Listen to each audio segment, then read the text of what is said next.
All right, boys, this will be another quick one today, a little quick movie review that we have that I just saw, another A24 movie, and usually those are pretty good. And this one was much of the same. It is Warfare, based off a true story. It stars Adam Warlock, the guy who plays Adam Warlock, the guy who plays Cornelius Snow in Hunger Games. And a bunch of other, low-key actors. No one really crazy in this film. But it's based off a true story about how this team of United States Army members get stuck in the middle of the Middle East, kind of stuck in their little village around the Taliban. And it is very, very, very... this is one of the most, graphic and very exact to detail war movies that I've seen in a while, and it's not too much that it takes away from the film. I think it's just right. It shows the experiences of the team at the time, because they go off of, and they talk about at the beginning, how this is all from recounts and memories of that team. And it goes through, and it starts actually really funny. It starts with all of them in a camp, and they're watching this old, like, 80s, 90s workout film of all these girls, and they're going crazy in their camp, laughing, having a good time. And I think that's the end of the laughs, the happiness. The rest of the movie is very, very intense. It skips right into them going into a village and basically taking a home of a random, couple there, and then they actually take the top apartment of the same place.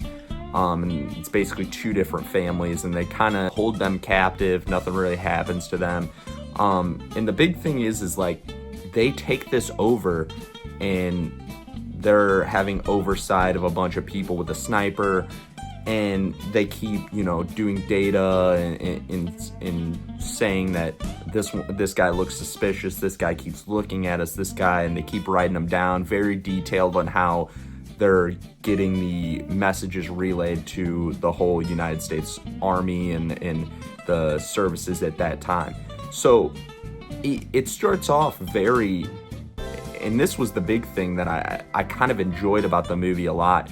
It started out super calm for a war movie, not like all they were doing was really just like getting data, looking at other people, doing research, like nothing really crazy. They went in a house.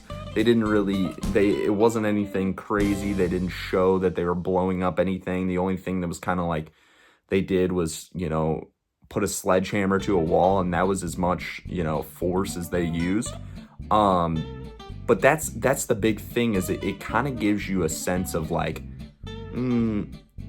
something's gonna happen. Obviously, the movie's titled Warfare. You see the trailer and whatever, but like, you don't really know when things are gonna pop off. And again, this guy is looking through the wall with a sniper. He sees that people keep looking at him, finds out he switches with another guy to kind of rest. And that guy ends up not taking a sniper shot that probably would have, obviously alerted the people, but also at the same time, taken out one of the threats, that ends up later in the movie.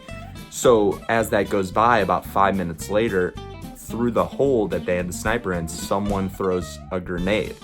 And obviously now they know the U.S. Army is in a house there, and they're kind of getting taken over. They're getting shot at. Ends up a guy, gets bandaged up, and they're trying to call in backup to get, this guy through. And that's the big thing, is he's very calm still, even with the shots and stuff like that. He keeps his calm. He's like, it's just my hand. Like, I know I'm gonna need bandaged up, but I need, obviously someone to come and get us. So they call a support mission basically in, and these two basically tanks come in, and they are about to guide this guy in full 9 to 10 guys out there to try and, get cover fire so this guy can get in the car. Well, lo and behold, an RPG and an IED hits right out there, and it takes out 2 or 3 of the guys and destroys 2 of the guys' legs. They have to drag them back in. And this is where it gets really graphic, and I think it's probably some of the best acting in a while that I've seen of like a war movie, where this guy is, he's screaming for the rest of the movie. Like 30 minutes of just pure agony, screams, and obviously that's what's happening during the time. You got your legs blown off, and he is getting morphine injections, and they're still trying to call in more people, call in more support, and it's just a lot happening at once for the last 40-50 minutes of the movie. But it's kind of like you seeing the effects of not only wartime, but also just that IED and that RPG. The guy who was leading the mission has to be kind of psyched out of it, and he's like, I can't do this anymore. So someone else comes in from another support team. He takes over.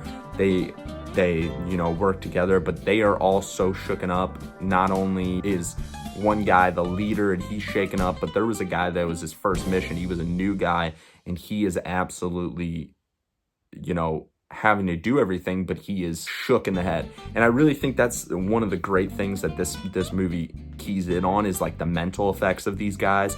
It shows like how slow their movements are during the time, because they're trying to just register things in their head. And like, again, it's not really crazy, there's not a huge like crazy gunfights, crazy whatever, but it's more shows actually like how detailed that wartime mental toughness, strength, and in that time, like, things can get to you. And it really, really hits in with like 2 or 3 of the guys in their camp of like, one is completely taken out. He's like, I can't do this anymore. One is going in and out of like, oh my God, that was my friend. But also I need to stay sharp or else I'm gonna die. I also have people around me that I gotta help. Another one is obviously the rookie. He's like, what did I sign up for? And he's trying to get through it, and also just trying to get out of that house. They're surrounded by the Taliban at this point, and they're thinking every move is craziness. They end up getting another support mission that ends up getting them out, and that's where the movie ends. It goes on to how, some of the guys were helping them, with their memory, tell the actors what went on. And I think just the acting in this movie of how they really took from the real life stories, like, shows they were attention to detail. And at the end, it shows this cast selection and how, like, their faces, great cast selection. They are very similar to the people in the movie. And overall, I think this is a great movie. I give it an 8 or 9 out of 10. I know it's a high rating. I know I gave a high rating last week with Sinners, but genuinely, this was a great watch. This is a great, war realistic movie. I really like these war movies and real life experiences showing that, how crazy it is, how real it is. And overall, I think it's so worth the 2 hours that you go, hour and 50 minutes that it is, because it's a very different war movie. It shows the mental side, like I said, and how really keyed in on it is of these guys, showing the effects of what, these battles, missions, everything can do to you.